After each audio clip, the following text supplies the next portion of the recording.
ನನ್ನ ನೆಚ್ಚಿನ ವಿದ್ಯಾರ್ಥಿಗಳೇ,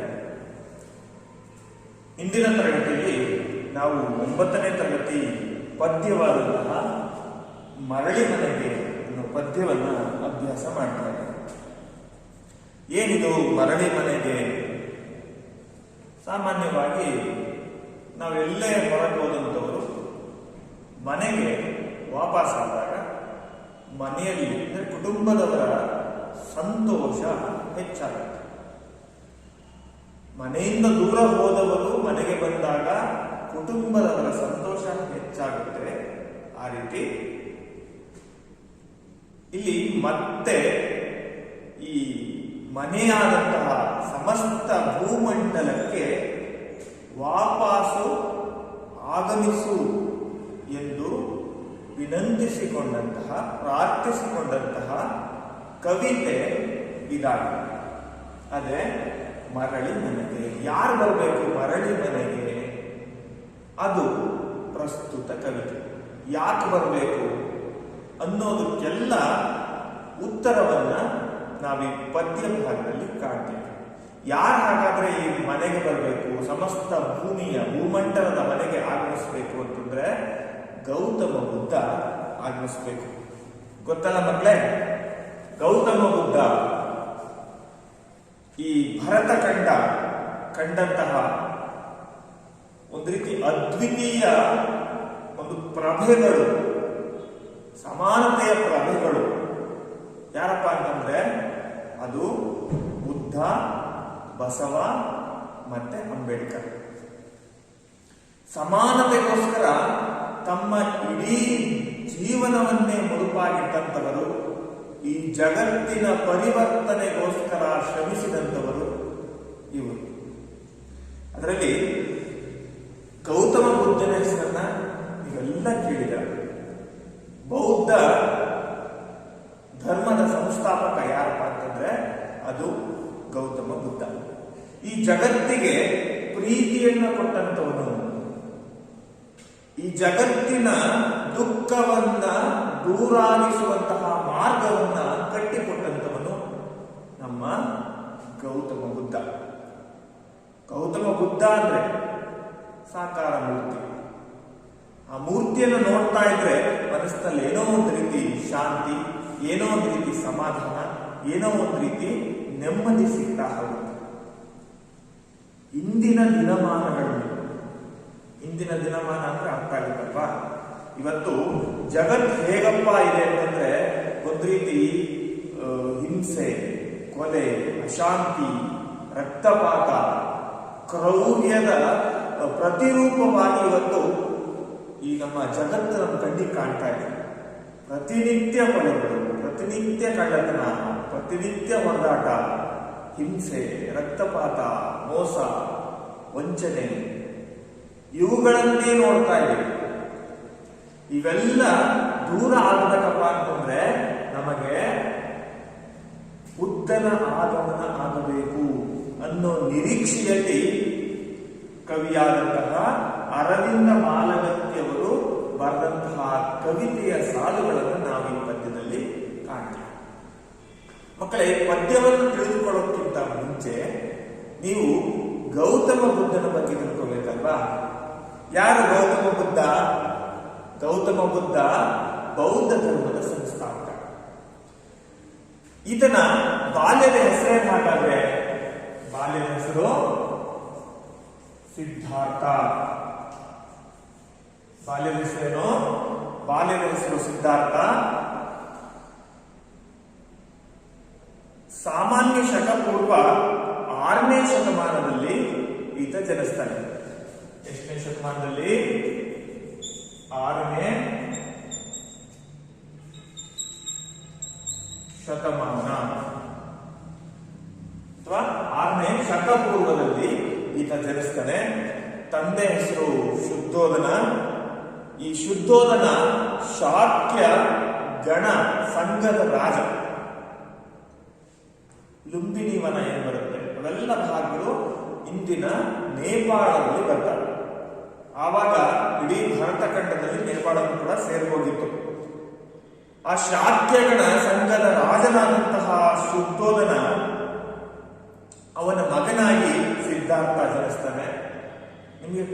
ಕೇಳಿರ್ಬೋದು, ಆತನ ಜೀವನ ಘಟನೆಗಳು ನೀವು ಅಲ್ಲಿ ಇಲ್ಲಿ ಕೇಳಿರ್ತೀರ. ಬಹಳ ರಾಜ ವೈಭೋಗದಲ್ಲಿ ಈತ ಬೆಳೀತಾನೆ.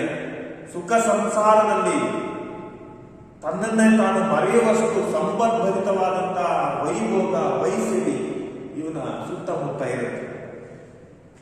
ಅವೆಲ್ಲ ಬದುಕಿನ ದಾರಿಗೆ ನಿರರ್ಥಕ ಅನ್ನುವಂತಹ ಅರಿವು ಅವನಿಗೆ ಆಗುತ್ತೆ. ಗೊತ್ತಿರ್ಬೇಕು ನಿಮಗೆ, ಒಬ್ಬ ರೋಗಿ, ಒಂದು ಶವ, ಒಬ್ಬ ರೋಗ ರುಜಿನ ಇರ್ತಕ್ಕಂತಹ ವ್ಯಕ್ತಿ, ಭಿಕ್ಷುಕ, ಇದನ್ನೆಲ್ಲ ನೋಡಿ ಜೀವನ ಇಷ್ಟೇನಾ? ಸುಖ ಭೋಗಗಳಲ್ಲಿ ಮೈಮರೆಯುವುದೇ ಜೀವನನ? ಅಥವಾ ಈ ರೀತಿ ಶರೀರ ಅನ್ನೋದು ಇಷ್ಟೆಲ್ಲವಕ್ಕೂ ಯಾಕೆ ಒಳಗಾಗುತ್ತೆ ಅನ್ನೋ ಜ್ಞಾನದ ಹುಡುಕಾಟಕ್ಕೆ ಯಾರೋ ಸಿದ್ಧಾರ್ಥ ಇಳಿತಾನೆ.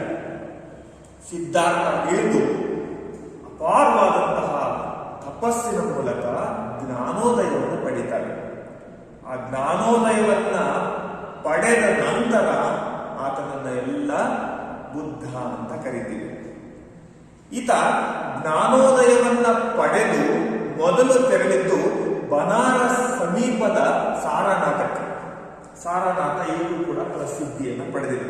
ಇದು ಒಂದು ಬೌದ್ಧ ಸ್ತೂಪವಾಗಿ ಹೆಸರನ್ನ ಗಳಿಸಿದೆ. ಇಲ್ಲಿನ ಅಂದ್ರೆ ಸಾರನಾಥದ ಸಮೀಪದ ಜಿಂಕೆಯ ವನದಲ್ಲಿ ಮೊಟ್ಟ ಮೊದಲ ಬೋಧನೆಯನ್ನ ಈತ ಮಾಡ್ತಾನೆ. ಧರ್ಮ ಚಕ್ರ ಪ್ರವರ್ತಕ ಅನ್ನೋ ಏನಂತ, ಧರ್ಮ ಚಕ್ರ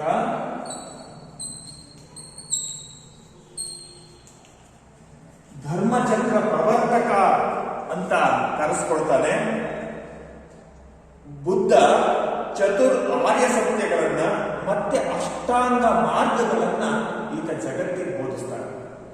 ಆತ ಬೋಧಿಸಿರೋದು ನಮಗೆ ನೆಮ್ಮದಿಗೆ, ಶಾಂತಿಗೆ, ಅಥವಾ ಜಗತ್ತಿನ ಹೊಂಗಿರಣಕ್ಕೆ, ಜಗತ್ತಿನ ಒಂದು ಏಳಿಗೆಗೆ ಎಷ್ಟು ಪೂರಕ ಅನ್ನೋದನ್ನ ಶತಶತಮಾನಗಳವರೆಗೂ ಎಲ್ಲರೂ ಸ್ಮರಿಸಬಹುದಾಗಿದೆ.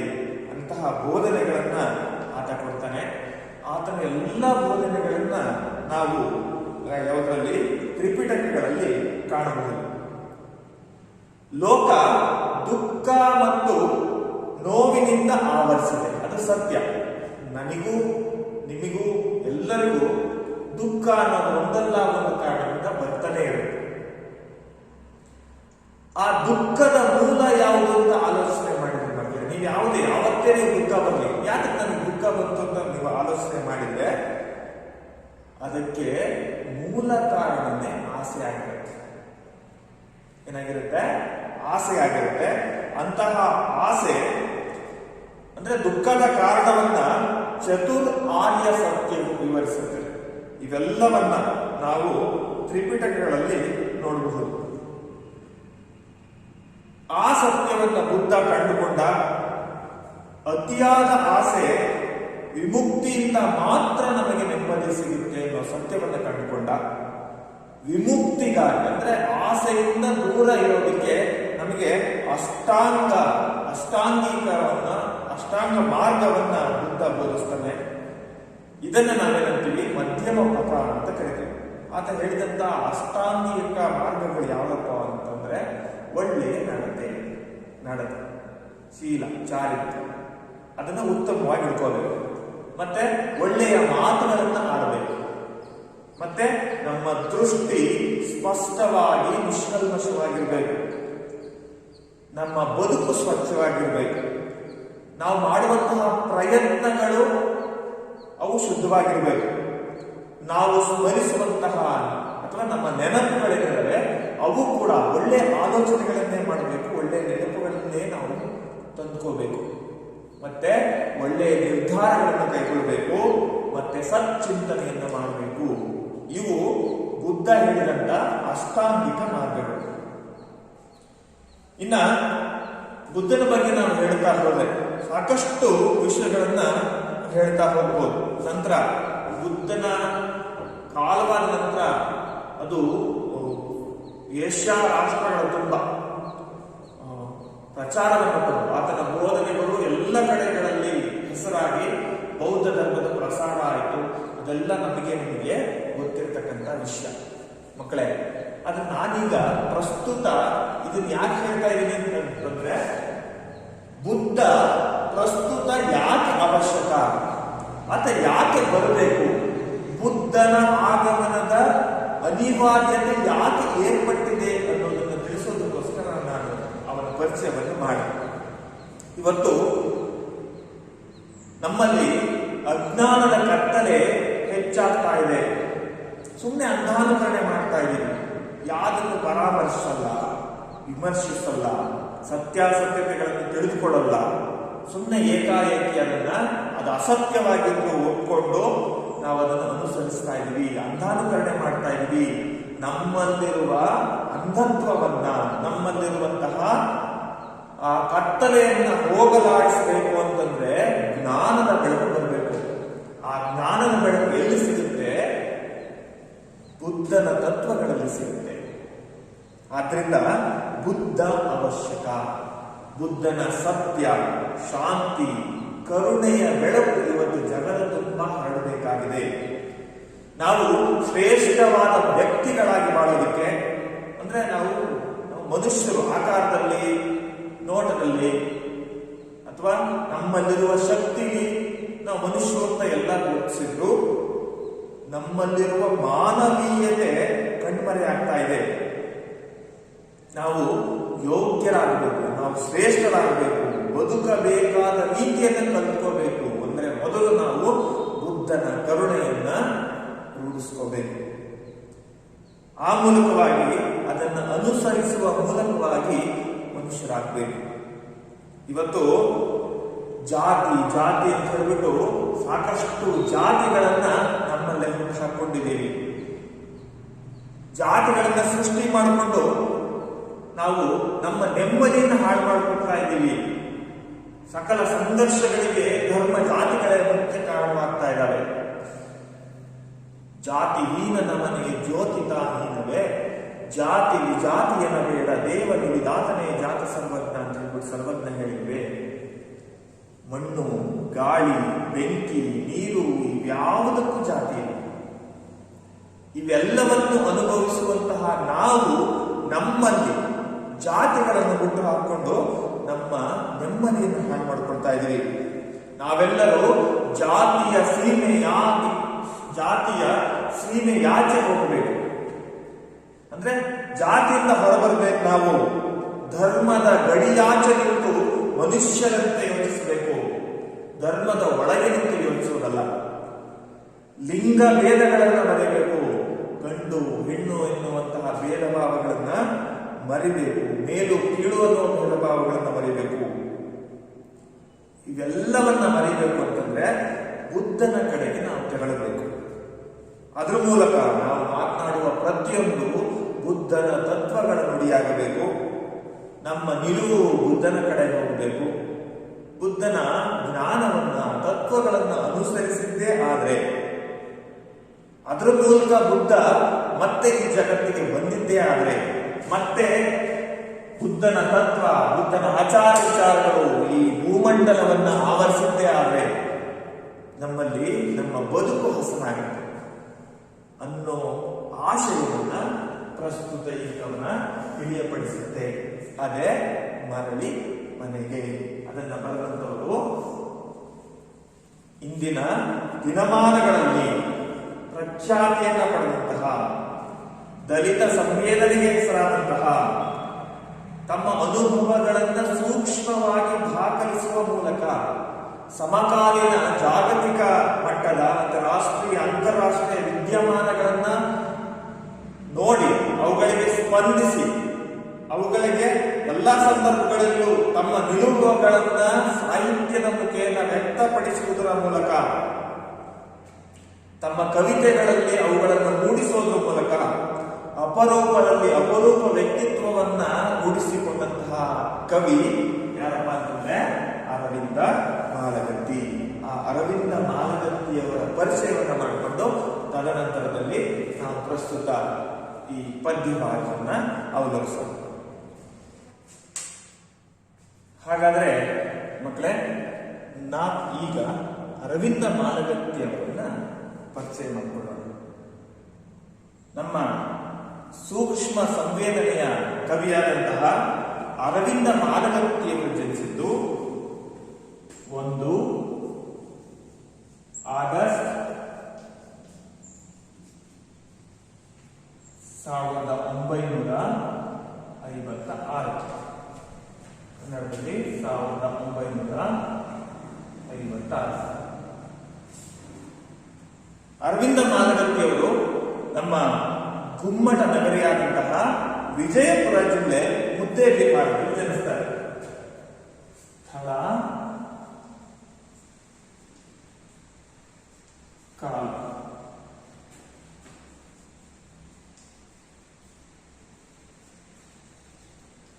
ವಿಜಯಪುರ ಜಿಲ್ಲೆ ಮುದ್ದೇಬಿಹಾರ.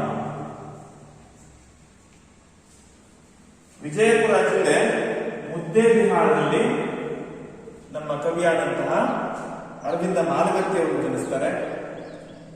ಕರ್ನಾಟಕ ವಿಶ್ವವಿದ್ಯಾಲಯದಲ್ಲಿ MA ಪದವಿಯನ್ನ ಹಾಗೆ PhD ಪದವಿಯನ್ನ ಪಡೆದಂತಹ ಇವರು ಪ್ರಸ್ತುತ ಮೈಸೂರಿನಲ್ಲಿ ಕುವೆಂಪು ಕನ್ನಡ ಅಧ್ಯಯನ ಕೇಂದ್ರದಲ್ಲಿ ಕನ್ನಡ ಪ್ರಾಧ್ಯಾಪಕರಾಗಿ ಸೇವೆಯನ್ನ ಈಗ ನಿರ್ವಹಿಸ್ತಾ ಇದ್ದಾರೆ.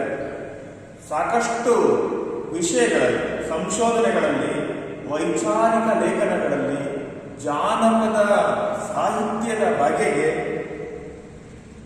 ವಿಶೇಷ ಆಸಕ್ತಿಯನ್ನು ವಹಿಸಿದಂತಹ ಇವರು ಸಂಶೋಧನೆ ಮತ್ತೆ ವೈಚಾರಿಕ ಲೇಖನಗಳಿಂದ ಪ್ರಸಿದ್ಧಿಯನ್ನ ಪಡೆದಂತವರು. ಜನಪ್ರಿಯ ಕವಿಯಾದಂತಹ ಅರವಿಂದ ಮಾಲಗತ್ತಿಯವರು ವಿಶ್ವತೋಮುಖ ಹೂಬಲುಬಾರ, ವಿಶ್ವತೋಮುಖ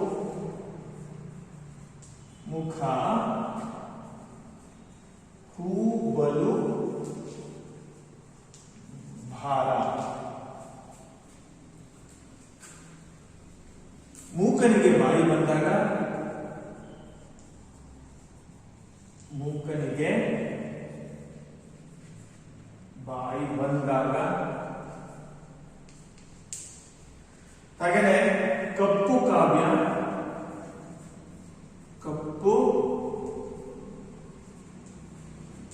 ಕಪ್ಪು ಕಾವ್ಯ, ಮೂರನೆಯ ಕಣ್ಣು, ಮೂರನೆಯ ಕಣ್ಣು, ನಾದ ನಿನಾದ, ನಾದ ನಿನಾದ, ಸಿಲಿಕಾನ್ ಸಿಟಿ ಮತ್ತು ಹೋಗಿದೆ, ಸಿಲಿಕಾನ್ ಸಿಟಿ ಮತ್ತು ಕೂಗಿದೆ. ಹಾಗೇನೆ ಚಾಂಡಾಲ ಸ್ವರ್ಗಾರೋಹಣ, ಚಾಂಡಾಲ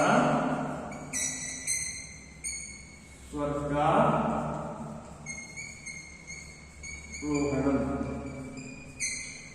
ಚಾಂಡಾಲ ಸ್ವರ್ಗಾರೋಹಣ ಮುಂತಾದಂತಹ ಕವನ ಸಂಕಲನಗಳನ್ನ ಅವರು ರಚನೆ ಮಾಡಿದರು. ಚಾಂಡಾಲ ಸ್ವರ್ಗಾರೋಹಣ. ಇದ್ರ ಜೊತೆಗೆ ಕಾರ್ಯ ಅನ್ನುವ ಕಾದಂಬರಿಯನ್ನು ಕೂಡ ಬರೆದಿದ್ದಾರೆ. ಒಂದು ಕಾದಂಬರಿ ಯಾವುದದು? ಕಾರ್ಯ. ಕಾದಂಬರಿ ಹೆಸರು ಕಾರ್ಯ ಅಂತ ಹೇಳಿ. ಮುಗಿಯದ ಕಥೆಗಳು ಎನ್ನುವ ಕಥಾ ಸಂಕಲನವನ್ನ, ಮುಗಿಯದ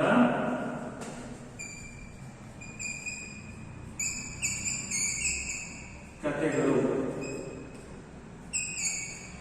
ಕಥಾ ಸಂಕಲನವನ್ನ ರಚನೆ ಮಾಡಿದ್ದಾರೆ.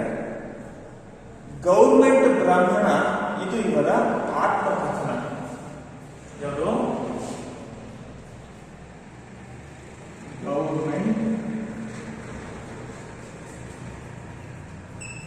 ಬ್ರಾಹ್ಮಣ. ಮಕ್ಕಳೇ,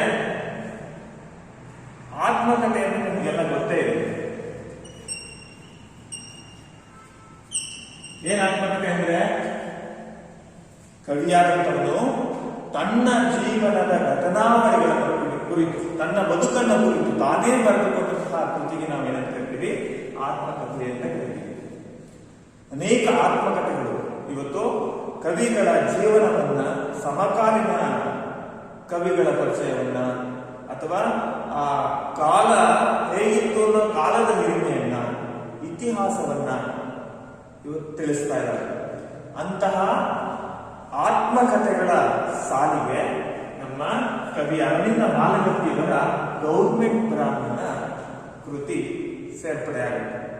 ಈ ಗೌರ್ಮೆಂಟ್ ಬ್ರಾಹ್ಮಣ ಅನ್ನೋ ಕೃತಿಯ ಇನ್ನೊಂದು ವಿಶೇಷ ಏನಪ್ಪಾ ಅಂತಂದ್ರೆ ಮಕ್ಕಳೇ, ಅಲ್ಲಿವರೆಗೂ ಯಾವುದೇ ಒಂದು ಆತ್ಮಕಥೆ ಕನ್ನಡ ಸಾಹಿತ್ಯ ಪರಿಷತ್ತಿನ ಪ್ರಶಸ್ತಿಗೆ ಭಾಜನ ಆಗಿರಲಿಲ್ಲ.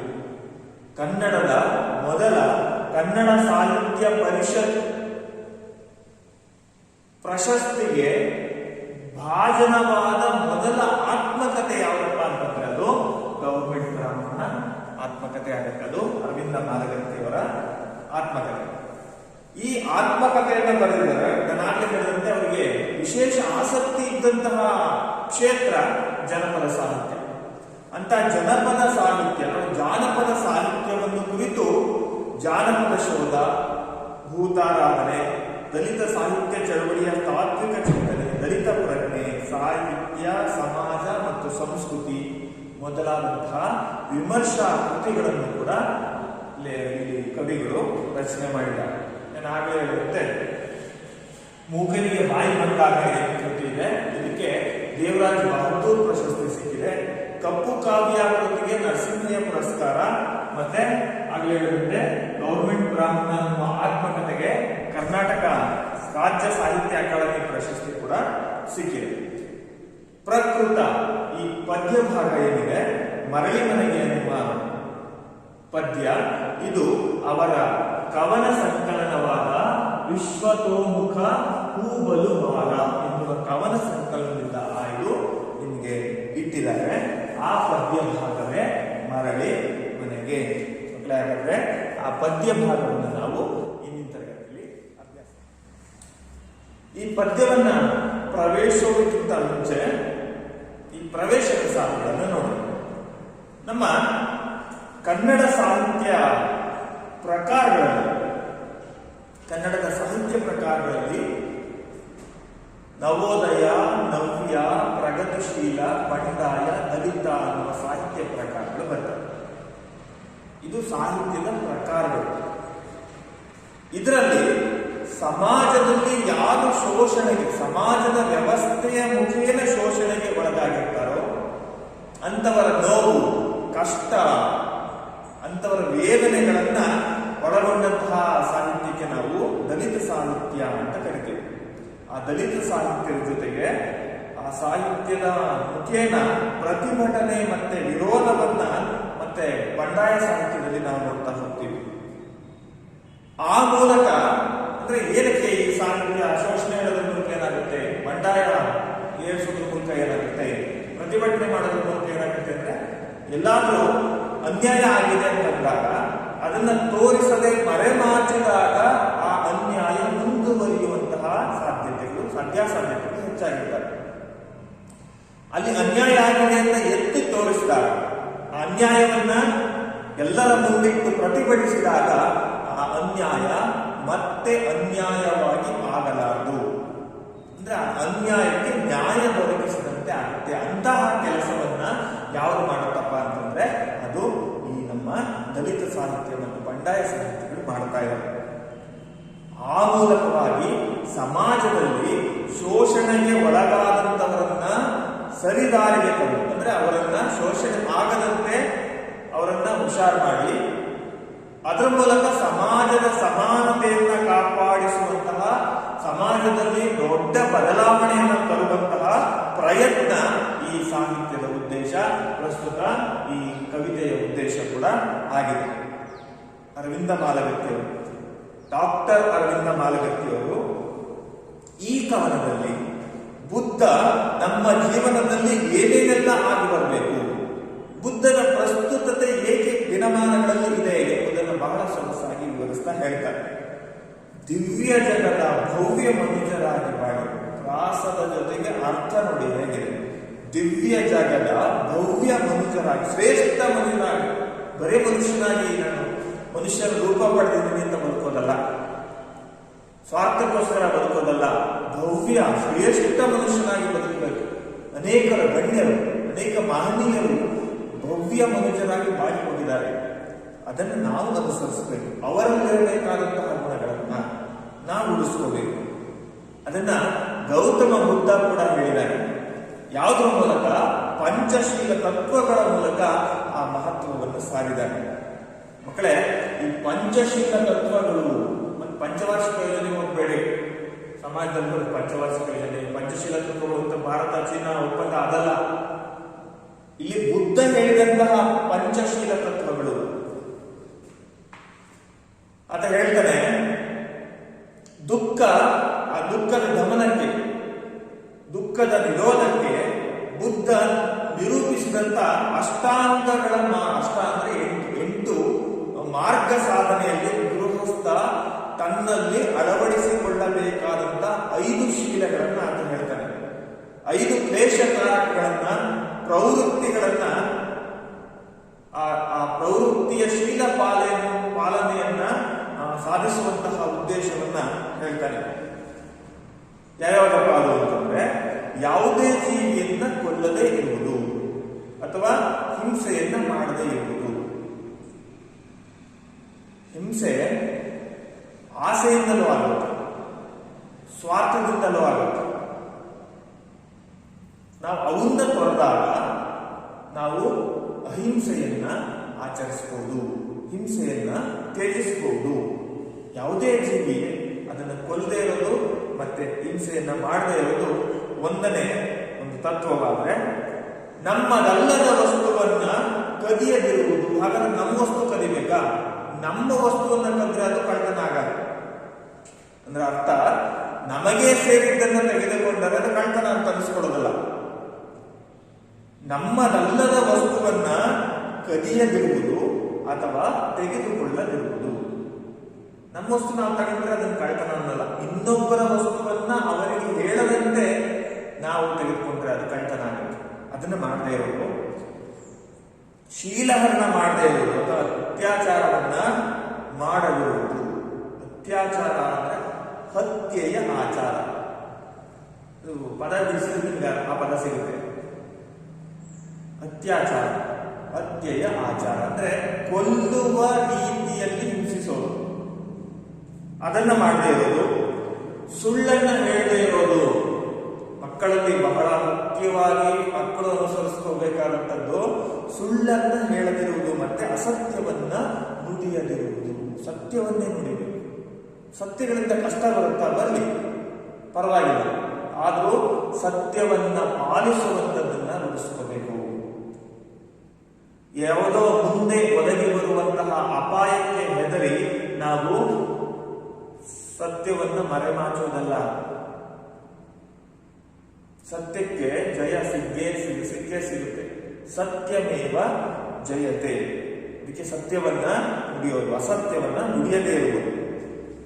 ಅದ್ರ ಜೊತೆಗೆ ವಿಶೇಷವಾಗಿ ಮುಂದಿನ ದಿನಮಾನಗಳಲ್ಲಿ ನೀವು ಅನುಸರಿಸಬೇಕಾದಂತಹ ತತ್ವ ಯಾವುದು?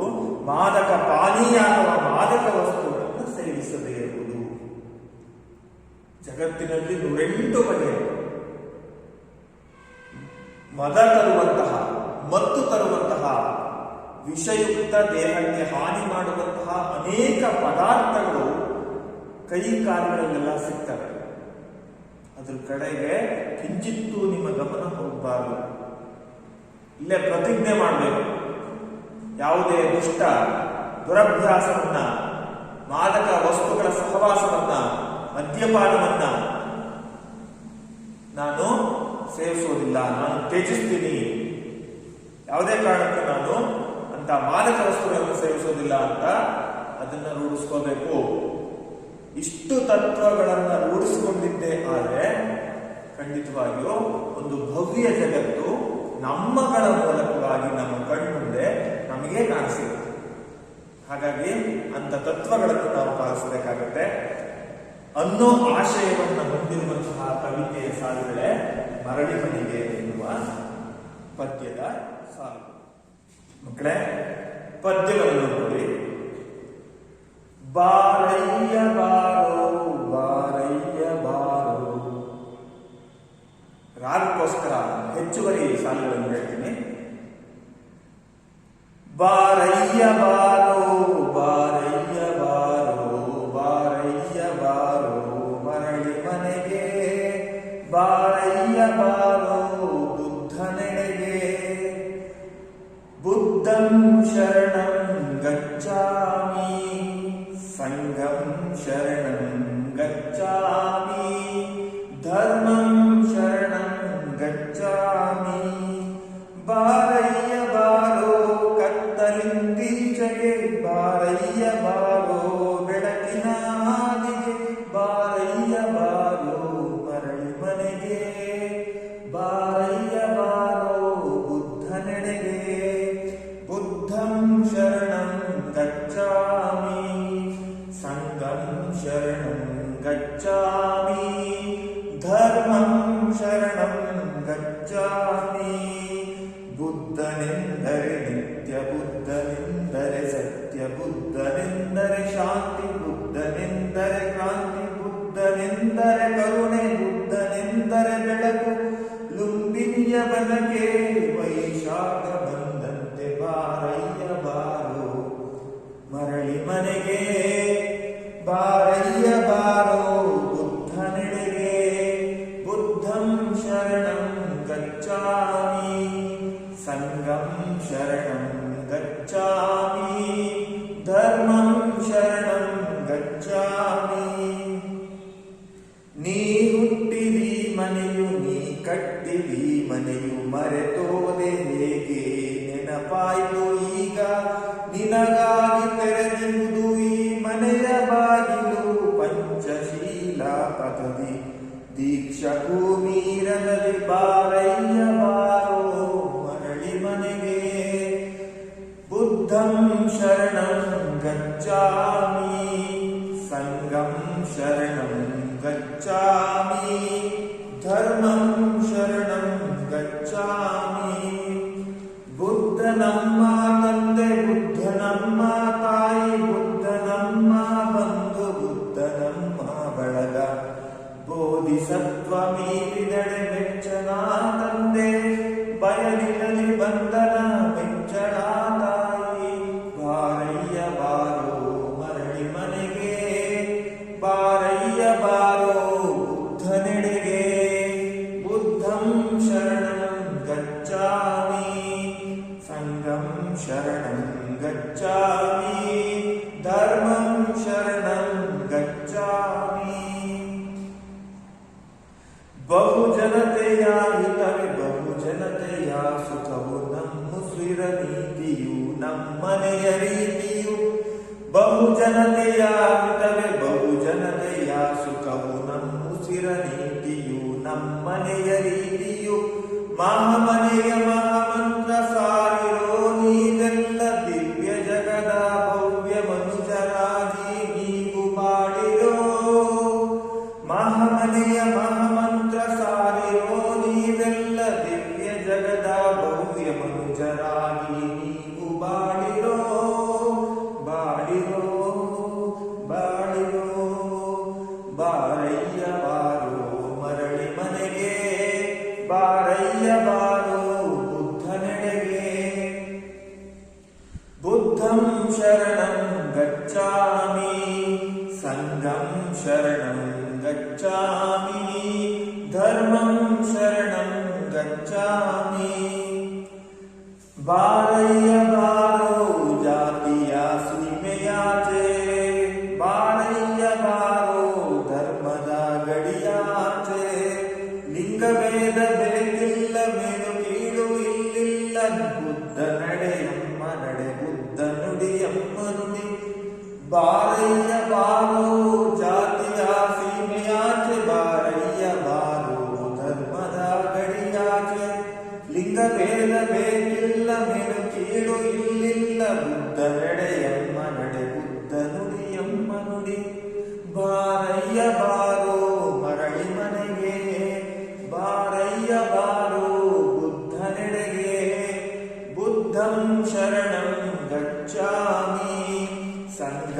ಶರಣಂ ಗಚ್ಚಾಮಿ ಧರ್ಮಂ ಶರಣಂ ಗಚ್ಚಾಮಿ ಬುದ್ಧಂ ಶರಣಂ ಗಚ್ಚಾಮಿ ಬುದ್ಧಂ ಶರಣಂ ಗಚ್ಚಾಮಿ. ನನ್ನ ಜೊತೆ ಮಕ್ಕಳೇ ಎಲ್ಲರೂ ಹೇಳ್ತೀರಾ? ಹೇಳಿ ಹಾಗಾದ್ರೆ. ಬಾರಯ್ಯ ಬಾರೋ ಬಾರಯ್ಯ ಬಾರೋ ಬಾರಯ್ಯ ಬಾರೋ ಮರಳಿ ಮನೆಗೆ, ಬಾರಯ್ಯ ಬಾರೋ ಬುದ್ಧನೆಡೆಗೆ, ಬಾರಯ್ಯ ಬಾರೋ ಕತ್ತಲಿಂದೀಚೆಗೆ, ಬಾರಯ್ಯ ಬಾರೋ ಬೆಳಕಿನ ಹಾದಿಗೆ, ಬಾರಯ್ಯ ಬಾರೋ ಮರಳಿ ಮನೆಗೆ, ಬಾರಯ್ಯ ಬಾರೋ ಬುದ್ಧನೆಡೆಗೆ. ಈ ಸಾಲುಗಳ ಅರ್ಥವನ್ನು ನೋಡ್ಕೊಳ್ಳಿ ಮಕ್ಕಳೇ. ಇಲ್ಲಿ ಕವಿ ಕರೀತಾ ಇರೋದು ಯಾರನ್ನ? ಗೌತಮ ಬುದ್ಧನ. ಗೌತಮ ಬುದ್ಧ, ಗೌತಮ ಬುದ್ಧ ಸಿದ್ಧಾರ್ಥನನ್ನ ಕರೀತಾ ಇರೋದು. ಎಲ್ಲಿಗೆ ಕರೀತಾ ಇರೋದು? ಈ ಧರಣಿ ಮಂಡಲಕ್ಕೆ ಕರೀತಾ ಇರೋದು, ಈ ಪ್ರಪಂಚಕ್ಕೆ ಕರೀತಾ ಇರೋದು. ಯಾರು ಕರೀತಾ ಇರೋದು? ಕವಿ ಕರೀತಾ ಇರೋದು. ಕವಿ ಯಾಕೆ ಕರೀತಾ ಇದ್ದಾರೆ? ಸಮಾಜದ ಸ್ವಾಸ್ಥ್ಯದ ಕಳಕಳಿಗೋಸ್ಕರ ಕರೀತಾ ಇದ್ದಾರೆ. ಅರ್ಥ ಆಯ್ತಾನೆ? ನಮ್ಗೆ ಆರೋಗ್ಯದಲ್ಲಿ ಏರ್ಪೇರಾಯಿತು, ಆರೋಗ್ಯದಲ್ಲಿ ವ್ಯತ್ಯಯ ಆಯಿತು, ಶರೀರ ಹದಗೆಡುತ್ತೆ ಅಂದ ತಕ್ಷಣ ವೈದ್ಯರ ನೆನಪಾಗುತ್ತೆ. ವೈದ್ಯರು ನಮಗೆ ಔಷಧವನ್ನು ಕೊಟ್ಟು ನಮ್ಮ ಶರೀರವನ್ನ ಸರಿಗೊಳಿಸ್ತಾರೆ. ವೈದ್ಯೋ ನಾರಾಯಣೆ ಹರಿ ಅಂತ ಸಂಸ್ಕೃತದ ಸುಭಾಷಿತ. ಸಾಕ್ಷಾತ್ ವಿಷ್ಣುವಿನ ಅವತಾರವೇ ವೈದ್ಯರು ಅಂತ. ವೈದ್ಯರು ಏನ್ ಮಾಡ್ತಾರೆ? ಚಿಕಿತ್ಸೆ ಕೊಟ್ಟು ನಮ್ಮ ಶರೀರವನ್ನು ಸದೃಢಗೊಳಿಸ್ತಾರೆ, ಸರಿ ಮಾಡ್ತಾರೆ. ಅದೇ ರೀತಿ ಇವತ್ತಿನ ಸಮಾಜದ ಸ್ವಾಸ್ಥ್ಯ ಹಾಳಾಗಿದೆಯಲ್ಲ, ಆ ಸ್ವಾಸ್ಥ್ಯವನ್ನ ಸರಿ ಮಾಡುವಂತಹ ವೈದ್ಯ ಯಾರು ಅಂತಂದ್ರೆ ಬುದ್ಧನ ವಿಚಾರಧಾರೆ. ಬುದ್ಧ ಅಂತಹ ಬುದ್ಧ ಪ್ರಸ್ತುತ ದಿನಮಾನದಲ್ಲಿ ಇಲ್ಲಿಗೆ ಆಗಮಿಸಬೇಕು. ಅದಕ್ಕೋಸ್ಕರ ಬಾ, ನಾವು ಕರಿತೀವಲ್ವ ಯಾರಾದ್ರೂ ಆತ್ಮೀಯರನ್ನ, ಯಾರಾದ್ರೂ ಹೃದಯಕ್ಕೆ ಹತ್ತಿರವಾದವರನ್ನ ಮೇಲ್ನೋಟಕ್ಕೆ ಕರೀತಾ ಇಲ್ಲ. ಮೇಲ್ನೋಟಕ್ಕೆ ಕರೆಯೋದು ಬೇರೆ, ಬರ್ಬೋದಿತ್ತು, ಹೋಗ್ಬೋದಿತ್ತು, ಟೀ ಕುಡಿದು ಹೋಗ್ಬೋದಿತ್ತು. ಮೇಲ್ನೋಟಕ್ಕೆ ಕರೆಯುವ ರೀತಿಯೇ ಬೇರೆ, ಆಂತರ್ಯದಿಂದ ಕರೆಯುವ ರೀತಿಯೇ ಬೇರೆ. ಸಮಾಜದ ಕಳಕಳಿ ಹೊಂದಿದಂತಹ ಕವಿಮನ ನಮ್ಮೆಲ್ಲರ ಮನವಾಗಬೇಕು. ನಾವು ಬುದ್ಧನನ್ನ ಕರಿಬೇಕು. ಬಾರಯ್ಯ ಬಾರೋ ಮರಳಿ ಮನೆಗೆ. ಇಲ್ಲಿಗೆ ಬರಬೇಕು, ಮನೆಗೆ ಬರಬೇಕು. ಯಾವುದು ಮನೆ? ಈ ಸಮಸ್ತ ಮಂಡಲವೇ ನಿನ್ನ ಮನೆ, ಸಮಸ್ತ ಈ ಧರಣಿಯ ಮನೆ, ಈ ಪ್ರಪಂಚವೇ ನಿನ್ನ ಮನೆ. ಅಂತಹ ಪ್ರಪಂಚಕ್ಕೆ ನೀನು ಆಗಮಿಸಬೇಕು. ಬಾರಯ್ಯ ಬಾರೋ. ಅಯ್ಯ ಅಯ್ಯ ಎಂದಡೆ ಸ್ವರ್ಗ, ಎಲ್ಲವೋ ಎಂದಡೆ ನರಕ ಅಂತ ಹೇಳ್ಬಿಟ್ಟು ನಮ್ಮ ವಚನಕಾರ ಹೇಳಿದೆ. ಇಷ್ಟು ಗೌರವಪೂರ್ವಕವಾಗಿ ಬುದ್ಧನ ಬರುವಿಕೆಯನ್ನು, ಬುದ್ಧನ ಆಗಮನವನ್ನು, ಆಗಮಿಸುವುದು ಬಾ ಅಂತ ಹೇಳ್ಬಿಟ್ಟು ನಿವೇದಿಸಿಕೊಳ್ತಾರೆ. ಮರಳಿ ನಿನ್ನ ಮನೆಗೆ ಬಾ. ನಿನ್ನದೇ ಮನೆ, ನೀನು ಬಿಟ್ಟು ಹೋದ ಮನೆ, ನೀನು ಕಟ್ಟಿಕೊಟ್ಟ ಮನೆ. ಈ ಕಟ್ಟಿಕೊಟ್ಟಂತಹ ಸುಂದರ ಮನೆಯ ಸ್ವಾಸ್ಥ್ಯ ಹಾಳಾಗ್ತಾ ಇದೆ. ಅದಕ್ಕೆ ನೀನು ಬರಬೇಕು. ಮನೆಯ ಒಂದು ಕುಟುಂಬದ ಅಥವಾ ಒಂದು ಮನೆಯ ವ್ಯವಹಾರಗಳೆಲ್ಲ ಅರ್ಥ ಇತ್ತಾದಾಗ, ಮನೆಯ ಸಂಬಂಧಗಳೆಲ್ಲ ಅಲ್ಲೋಲ ಕಲ್ಲೋಲಾದಾಗ ಮನೆ ಯಜಮಾನ ಅಂತ ಇರ್ತಾರೆ. ಆ ಮನೆ ಯಜಮಾನ, ಆ ಯಜಮಾನದ ಬಗ್ಗೆ ಎಲ್ಲರಿಗೂ ಭಯ ಇರುತ್ತೆ. ಆ ಯಜಮಾನ ಹೇಳಿದಕ್ಕೆಲ್ಲ ಹೌದು ಹೌದು ಅಂತ ಹೋಗ್ತಾರೆ. ಒಪ್ಪೋದ್ರ ಮೂಲಕವಾಗಿ ಯಜಮಾನನ್ನು ಗೌರವಿಸ್ತಾರೆ. ಯಜಮಾನ ಇದ್ರೆ ಮನೆ ಹೇಗೆ ಗಟ್ಟಿಯಾಗಿರುತ್ತೆ, ಮನೆ ಹೇಗೆ ಸ್ವಚ್ಛಂದವಾಗಿರುತ್ತೆ, ಮನೆಯಲ್ಲಿ ಸಂತೋಷ ತುಂಬಿರುತ್ತೆ. ಆ ರೀತಿ ಈ ಧರಣಿ ಎನ್ನುವ ಮನೆಯ ಅಧಿಪತಿ ನೀನು. ಆ ಅಧಿಪತಿ ನೀನು ಆಗಮಿಸೋದ್ರ ಮೂಲಕ ಈ ಸ್ಥಿತಿಯನ್ನ ಸರಿಪಡಿಸು. ನಿನ್ನ ಮನೆ ಮನೆಗೆ ವಾಪಸ್ ಆಗಮಿಸುವುದು. ಬಾರಯ್ಯ ಬಾರೋ ಬುದ್ಧನೆಡೆಗೆ. ನಾವೆಲ್ಲ ಸಾಗಬೇಕಾಗಿದೆ. ಯಾರ ಹತ್ತಿರ ಸಾಗಬೇಕು? ಬುದ್ಧನ ಹತ್ತಿರ ಸಾಗಬೇಕು. ಬುದ್ಧನ ಜ್ಞಾನದ ಬೆಳಕು. ಆ ಬೆಳಕನ್ನ, ಜ್ಞಾನದ ಬೆಳಕನ್ನ ನಾವೆಲ್ಲ ಬೆಳಕಿನಲ್ಲಿ ಬದುಕಬೇಕು. ನಾವು ಅಂಧಕಾರದಲ್ಲಿದ್ದೀವಿ. ನಮ್ಮಲ್ಲಿ ಕತ್ತಲೆ ಆವರಿಸಿದೆ. ಎಂತಹ ಕತ್ತಲೆ ಆವರಿಸಿದೆ? ಅಜ್ಞಾನದ ಕತ್ತಲೆ, ಮೂಢನಂಬಿಕೆಯ ಕತ್ತಲೆ. ಅವೆಲ್ಲ ಕತ್ತಲಿಂದ ಹೊರಬರಬೇಕು ಅಂದ್ರೆ ಬುದ್ಧನ ಬೆಳಕಲ್ಲಿ ನಾವು ನಡಿಬೇಕು. ಬಾರಯ್ಯ ಬಾರೋ ಕತ್ತಲಿಂದೀಚೆಗೆ. ಏ ಮನುಷ್ಯ, ನೀನು ಸಾಗ್ತಾ ಇರೋ ದಾರಿ ಸರಿಯಿಲ್ಲ. ನೀನು ಕತ್ತಲಲ್ಲಿ ಸಾಗ್ತಾ ಇದೀಯಾ. ಆ ಕತ್ತಲೆನ್ನುವ ಅದರಲ್ಲಿ ಏನು ನೀನು ಸಾಗ್ತಾ ಇದೆಯಾ? ಆ ಕತ್ತಲೆಯಲ್ಲಿ ಸಾಗೋದು ಅಪಾಯಕಾರಿ. ಕತ್ತಲಲ್ಲಿ ನಾವು ಹೋಗೋದಕ್ಕೆ ನಮ್ಮ ಕಣ್ಣಿಗೆ ಅಂದ್ರೆ ಕತ್ತಲಲ್ಲಿ ನಮ್ಮ ಕಣ್ಣು ಕಾಣಲ್ಲ. ಹಾಗೆ ಅಜ್ಞಾನ ಅಂಧಕಾರಗಳಲ್ಲಿ ನಮ್ಮ ಕಣ್ಣು ಕಾಣ್ತಾ ಇಲ್ಲ. ಮೂಢನಂಬಿಕೆಗಳಲ್ಲಿ ನಮ್ಮ ಕಣ್ಣು ಕಾಣ್ತಾ ಇಲ್ಲ. ಸದ್ವಿಚಾರಗಳು, ಸತ್ಯಗಳು ಮರೆಯಾಗ್ತಾ ಇದ್ದಾವೆ. ಅದರಿಂದ ನೀನು ಮನುಷ್ಯ, ನೀನು ಸಾಗ್ತಾ ಇರುವಂತಹ ಕತ್ತಲೆಯ ದಾರಿ ಏನಿದೆ, ದಾರಿಯಿಂದ ಹೊರಬ. ಕತ್ತಲಿಂದ ಈಚೆಗೆ ಬಾ. ಕತ್ತಲಿಂದ ಈಚೆಗೆ ಬಂದ್ರೆ ಏನ್ ಸಿಗುತ್ತೆ? ನಮ್ಗೆ ಬೆಳಕು ಸಿಗುತ್ತೆ. ಬಾರಯ್ಯ ಬಾರೋ ಬೆಳಕಿನ ಆದಿಗೆ.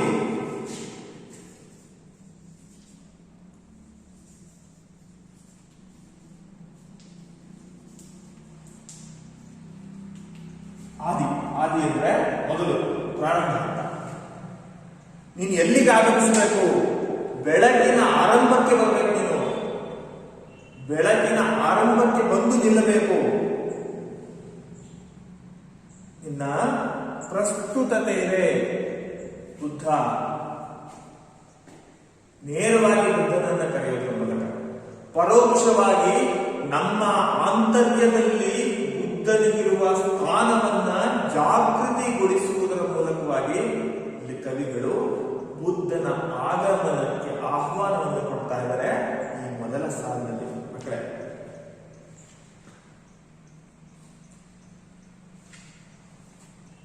ಉಳಿದದ್ದನ್ನ ಮುಂದಿನ ತರಗತಿಯಲ್ಲಿ ನೋಡೋಣ. ಹಾಗೆ ಇನ್ನೊಂದು ಸಾರಿ ಇದನ್ನ ಪುನರಾವರ್ತನೆ ಮಾಡಿ ಈ ಪಾಠವನ್ನ, ಈ ಪದ್ಯವನ್ನ ಮುಂದಿನ ತರಗತಿಯಲ್ಲಿ ಅವಲೋಕಿಸೋಣ. ಈಗ ನಾನು ಈ ತರಗತಿಯಲ್ಲಿ ತಿಳಿಸಿದಂತೆ ಅರವಿಂದ ಮಾಲಗತ್ತಿಯವರ ಪರಿಚಯ ಆಯ್ತು. ಹಾಗಾದ್ರೆ ಹೇಳ್ತೀರಾ, ನಾನು ಕೇಳುವಂತಹ ಪ್ರಶ್ನೆಗಳಿಗೆ ಉತ್ತರ ಹೇಳ್ತೀರಾ? ಅರವಿಂದ ಮಾಲಗತ್ತಿಯವರು, ಅವರ ಜನ್ಮ ಕಾಲ ಯಾವುದು?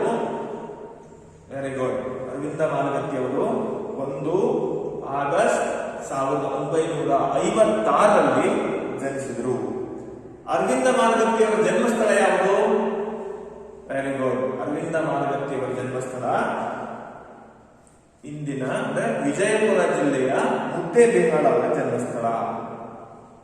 ಮಕ್ಕಳೇ, ಈಗ ಅವರು ಎಲ್ಲಿ ಕೆಲಸ ನಿರ್ವಹಿಸ್ತಾ ಇದ್ದಾರೆ? ಹಾಗಾದ್ರೆ ವೆರಿ ಗುಡ್, ಮೈಸೂರು ವಿಶ್ವವಿದ್ಯಾಲಯದ ಕುವೆಂಪು ಕನ್ನಡ ಅಧ್ಯಯನ ಕೇಂದ್ರದಲ್ಲಿ ಪ್ರಾಧ್ಯಾಪಕರಾಗಿ ಸೇವೆಯನ್ನ ಸಲ್ಲಿಸ್ತಾ ಇದ್ದಾರೆ. ಅವರ ಹೆಚ್ಚು ಲೇಖನಗಳು ಯಾವ ವಿಷಯವನ್ನು ಹೊಂದಿರ್ತವೆ? ಅವರ ಹೆಚ್ಚು ಬರಹಗಳು ಯಾವ ವಿಷಯವನ್ನು ಹೊಂದಿರ್ತವೆ? ಒಂದು ಸಂಶೋಧನೆ, ಇನ್ನೊಂದು ವೈಚಾರಿಕತೆ, 2 ವಿಷಯಗಳನ್ನು ಹೊಂದಿರ್ತವೆ. Very good. ಅರವಿಂದ ಮಾಲಗತ್ತಿಯವರ ತಂದೆ ತಾಯಿ ಹೆಸರೇನು? ನಾನೇ ಹೇಳಿಲ್ಲ. ಅರವಿಂದ ಮಾಲಗತ್ತಿಯವರ ತಂದೆ ಹೆಸರು ಯಲ್ಲಪ್ಪ, ತಾಯಿ ಹೆಸರು ಬಸವ್ವ. ಇನ್ನೊಂದು ಮಕ್ಕಳೇ, ಇನ್ನೊಂದು ಬಹಳ ವಿಚಾರಯುತವಾದಂತಹ ಸಂಗತಿಗಳೇನಪ್ಪಾ ಅಂತಂದ್ರೆ, ಅರವಿಂದ ಮಾಲಗತ್ತಿಯವರ ಕುಟುಂಬ ಏನಿದೆ ಬಹಳ ಸುಶಿಕ್ಷಿತವಾದಂತಹ ಕುಟುಂಬ. ನಿಮ್ಗೆ ಅಚ್ಚರಿಯ ತರಿಸ್ಬೋದು. ಅರವಿಂದ ಮಾಲಗತ್ತಿಯವರ ಪತ್ನಿ ಹೆಸರು ಧರಣಿ ದೇವಿ ಅಂತ. ಅವರು DOSP ಆಗಿ, ಅಸಿಸ್ಟೆಂಟ್ ಕಮಿಷನರ್ ಆಗಿ ಸೇವೆಯನ್ನು ಸಲ್ಲಿಸ್ತಾ ಇದ್ದಾರೆ. ಹಾಗೆ ಅವರು 2 ಮಕ್ಕಳು ಕೂಡ ಇದ್ದಾರೆ. ಅವರ ಇಡೀ ಕುಟುಂಬ ಏನಿದೆ ಬಹಳ ಪ್ರಾಜ್ಞ ಇರುವಂತಹ ಸುಶಿಕ್ಷಿತ ಕುಟುಂಬ ಅವರು. ಹಾಗಾದ್ರೆ ಮಕ್ಕಳೇ, ಕನ್ನಡ ಸಾಹಿತ್ಯದಲ್ಲಿ ಕನ್ನಡ ಕರ್ನಾಟಕ ರಾಜ್ಯ ಸಾಹಿತ್ಯ ಅಕಾಡೆಮಿ ಪ್ರಶಸ್ತಿಗೆ ಪುರಸ್ಕೃತವಾದ ಕನ್ನಡದ ಮೊದಲ ಆತ್ಮಕಥೆ ಯಾವುದು? ಯಾವುದು? ಗೌರ್ಮೆಂಟ್ ಬ್ರಾಹ್ಮಣ. ಗೌರ್ಮೆಂಟ್ ಬ್ರಾಹ್ಮಣ ಈ ಆತ್ಮಕಥೆಯ ರಚನಾಕಾರರು ಯಾರು? ಯಾರ ಆತ್ಮಕಥೆ ಇದು? ಅರವಿಂದ ಮಾಲಗತ್ತಿಯವರ ಆತ್ಮಕಥೆ. ಅರವಿಂದ ಮಾಲಗತ್ತಿಯವರು ಬರೆದಂತಹ ಕಾದಂಬರಿ ಒಂದೇ ಇದೆ, ಒಂದೇ ಕಾದಂಬರಿ ಅವರು ಬರೆದಿರೋದು. ಯಾವ ಕಾದಂಬರಿ ಅದು? ಕಾರ್ಯ ಎನ್ನುವ ಕಾದಂಬರಿ.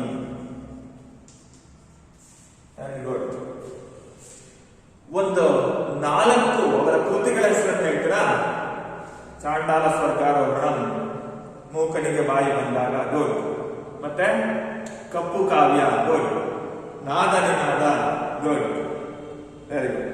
ಮುಗಿಯದ ಕಥೆಗಳು ಅವರ ಕಥಾ ಸಂಕಲನ. ಹಾಗಾದ್ರೆ ಪ್ರಸ್ತುತ ಇವರಿಗೆ ಯಾವ ಕೃತಿಗಳಿಗೆ ಯಾವ ಪ್ರಶಸ್ತಿಗಳು ದೊರಕಿದಾವೆ ಅಂತ ಹೇಳ್ತೀರಾ?